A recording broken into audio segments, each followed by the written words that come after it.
So basically, on my way in here, I found this bucket, and the lid is cracked, and actually the bottom is cracked too, so I can't flip it over and sit on it. So basically, I just chopped some logs, threw it on top, and now I got a nice comfortable seat.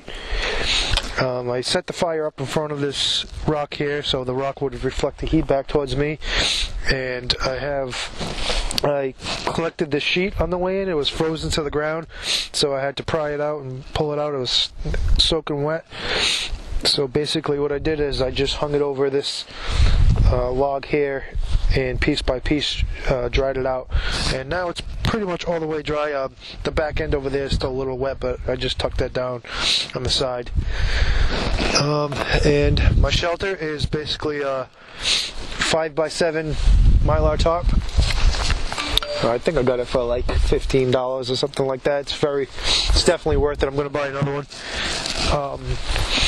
And on the back side here, basically on the two sides of the tarp, I basically just made a lean-to shelter. On the two sides, I basically put a bunch of twigs in the beginning, and then I got a bunch of leaves and just piled it on top.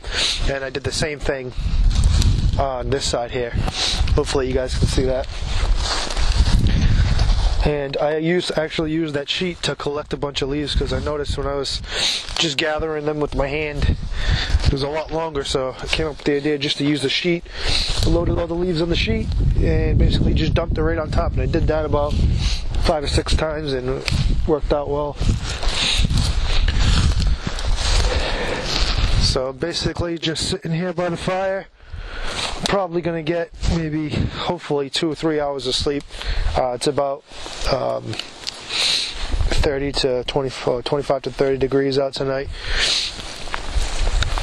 So hopefully I can get maybe 2 or 3 hours of sleep, and then get up, process some more wood, get the fire going again, and then hopefully get another 2 or 3 hours of sleep.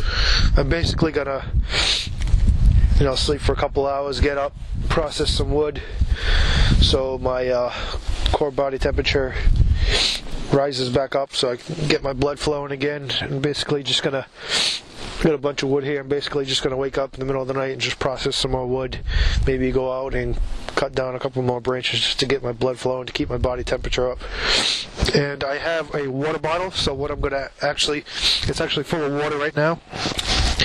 I just basically got it from my house. I didn't get it from no stream or nothing like that. But I am going to boil it, and I'm going to keep it. Once it's boiling, I'm going to put it in. I got an extra pair of wool socks in my backpack. I'm going to put it in a wool sock, and again, I'm going to keep it right up against my chest. I have my t-shirt.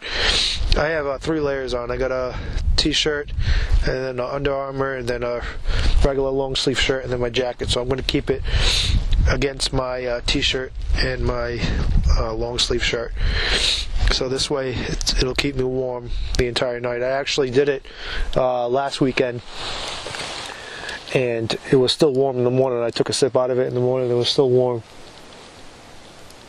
So it's definitely very effective method of keeping warm. I was going to bring 3 water bottles because it worked so well. I couldn't believe it. I woke up in the morning, the water was still warm, but I forgot. I was in a rush. I got out of work at like 2:30, 3 o'clock, and just packed my bag and headed over here, and didn't even prepare. I was going to bring a couple trash bags, but forgot that. But this is training for me out here. So the point of it is to basically practice with minimal gear, and obviously you're not going to always have everything you need. So I'm kind of glad that I forgot those things that I wanted to bring. Now my fire, this is all the firewood I collected so far. I haven't processed it yet. But all these rocks, there's basically rocks from this rock here all the way down to here, and this has been burning I've been here since, I'd say 3:30. It's about 9 o'clock now. I started the fire maybe around 4:35, so they've been burning for quite a long time now, and actually it's about time that I'm going to basically turn the rocks around so it heats it from the opposite side. I'm going to grab each rock and just twist it around. I have gloves. I'm obviously not going to use my hands because the rocks are going to be very hot. And then when I'm ready to go to bed at night, I don't think I'm going to sleep more than maybe 2 or 3 hours. Hopefully I get 2 or 3 hours, and then I'm going to get up basically and just process more wood. I have plenty set aside, but I'm going to basically get up maybe 2-3 hours, depends on how comfortable I am. If I start to get cold, I'm just going to get up and start cutting more wood to keep my body warm.